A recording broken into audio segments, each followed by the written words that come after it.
Horas Koburtodi. Semoga saudara-saudari dalam keadaan sehat, semoga semua berjalan dengan baik, diberkati, dan dijaga oleh Tuhan Yang Maha Kuasa. Saudara-saudari, dalam kesempatan yang lalu kita sudah melihat bagaimana gambaran gereja di Keuskupan Agung Medan, yaitu yang pertama ialah bagaimana pemahaman umat tentang gereja. Di sana dikatakan bahwa umat memahami bahwa gereja itu belum dalam arti yang utuh. Umat masih memahaminya dalam sepenggal-sepenggal. Misalnya, umat mengerti bahwa gereja itu adalah kumpulan umat beriman yang percaya kepada Kristus karena baptisan dan umat beriman yang aktif ambil bagian dalam kehidupan menggereja. Nah, sekarang kita akan melihat bagaimana liturgi dipahami di Keuskupan Agung Medan. Tetapi supaya tidak salah paham, saya lebih baik dahulu menjelaskan apa arti liturgi, apa intinya, dan apa yang terkandung di dalamnya, supaya kita dapat memahami dengan baik apa arti liturgi yang sesungguhnya. Pertama, saya jelaskan dulu asal-usul liturgi. Saudara-saudari, liturgi berasal dari kata Yunani, laos, artinya bangsa, rakyat. Dan kata kedua, ergon, artinya pekerjaan, karya. Nah, kedua kata itu digabung menjadi leiturgia.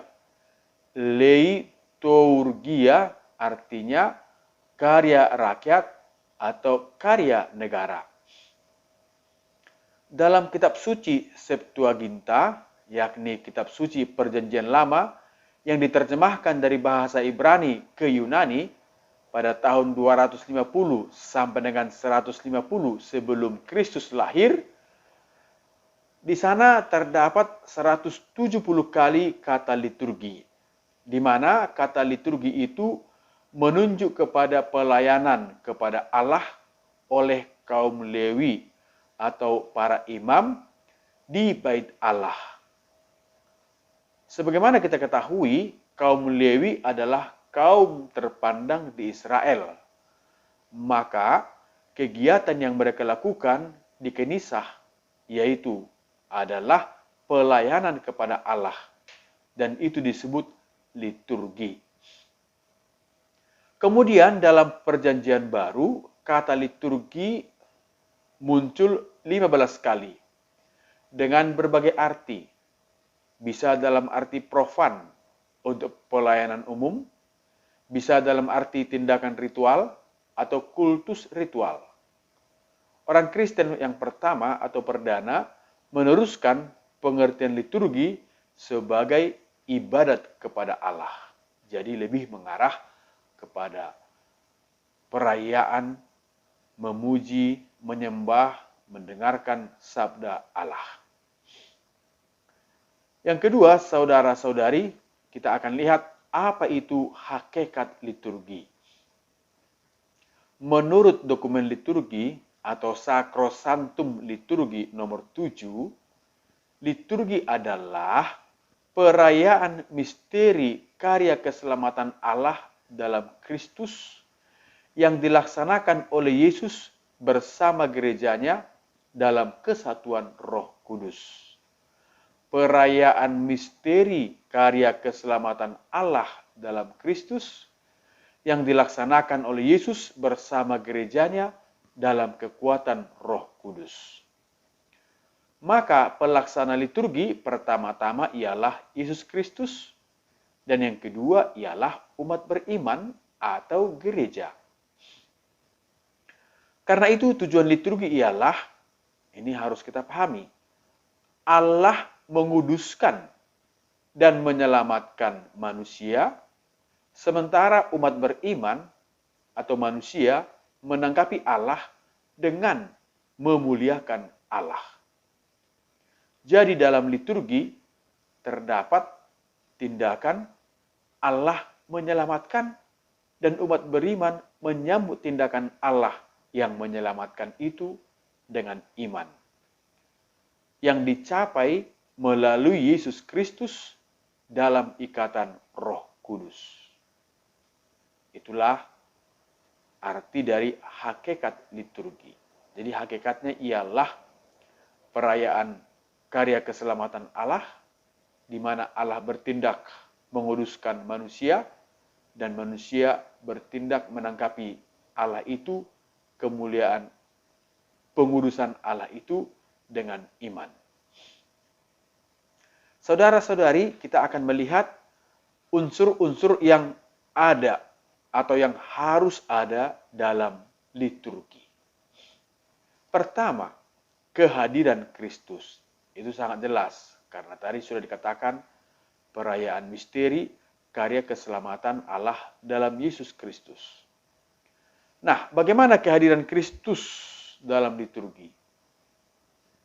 Kristus hadir melalui diri pemimpin perayaan. Itu yang pertama, dalam diri pemimpin perayaan. Kemudian melalui sabdanya. Lalu ketika umat berdoa dan memuji Allah.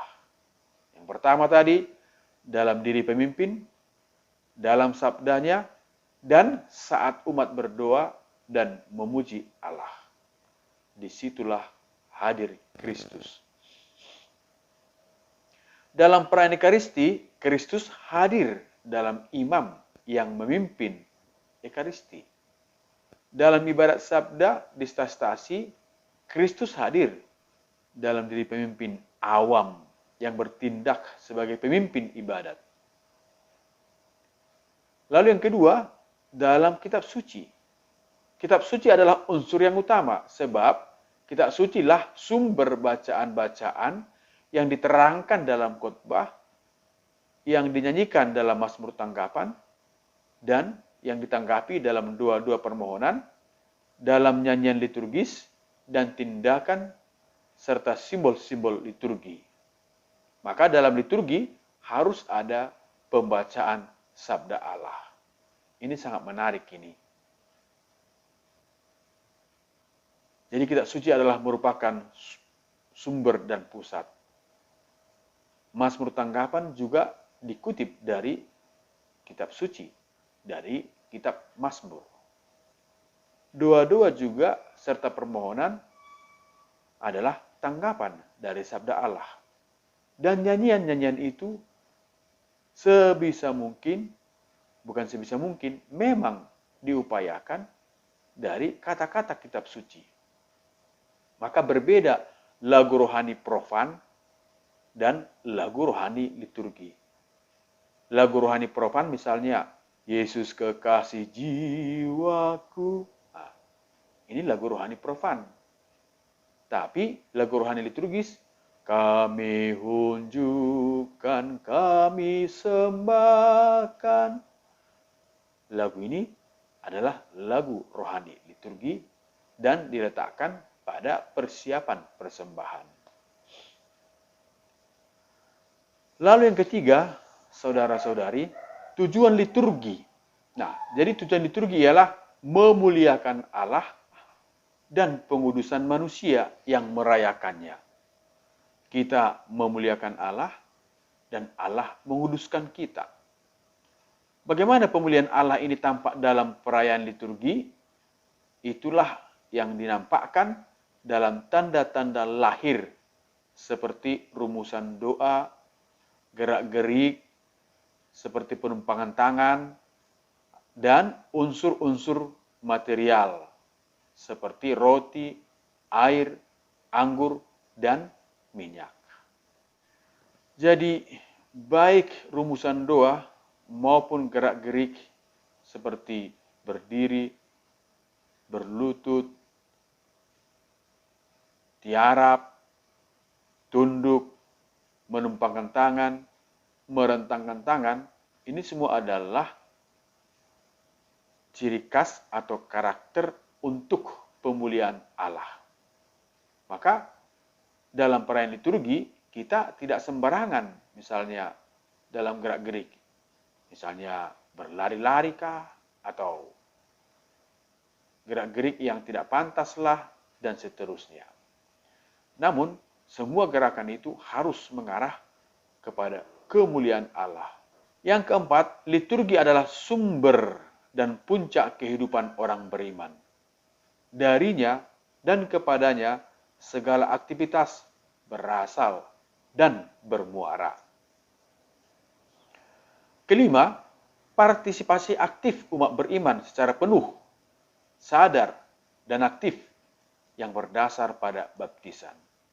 Dalam liturgi, umat tidak boleh menonton, tetapi harus ikut ambil bagian. Ketika lagu perarakan dimulai, umat berdiri. Ketika imam mengatakan Tuhan sertamu, umat menjawab dan bersama rohmu atau dan sertamu juga. Jadi, semua umat yang hadir dalam liturgi ambil bagian, bukan penonton. Maka yang berikut nomor 6, liturgi adalah perayaan gereja, perayaan bersama, bukan milik pribadi. Tak seorang pun boleh sibuk dengan dirinya sendiri, tapi dalam liturgi semua harus dalam satu kesatuan hati, pikiran, dan tindakan. Ketujuh, dalam liturgi itu adalah pertemuan dengan Allah. Liturgi adalah saat dengan Allah atau saat bersama dengan Allah melalui Yesus dalam Roh Kudus. Yang kedelapan, perayaan misteri Paskah Kristus. Artinya, yang dirayakan di liturgi ialah misteri Paskah Kristus. Apa itu? Sengsaranya, kematiannya, dan kebangkitannya. Saudara-saudari, inilah secara singkat pengertian liturgi, dan nanti akan kita lanjutkan kembali apa yang terkait atau apa yang penting untuk memahami liturgi dengan baik. Semoga penjelasan ini berguna sehingga nanti kita bisa melihat bagaimana gambaran umum liturgi di keuskupan kita. Shalom, Tuhan memberkati.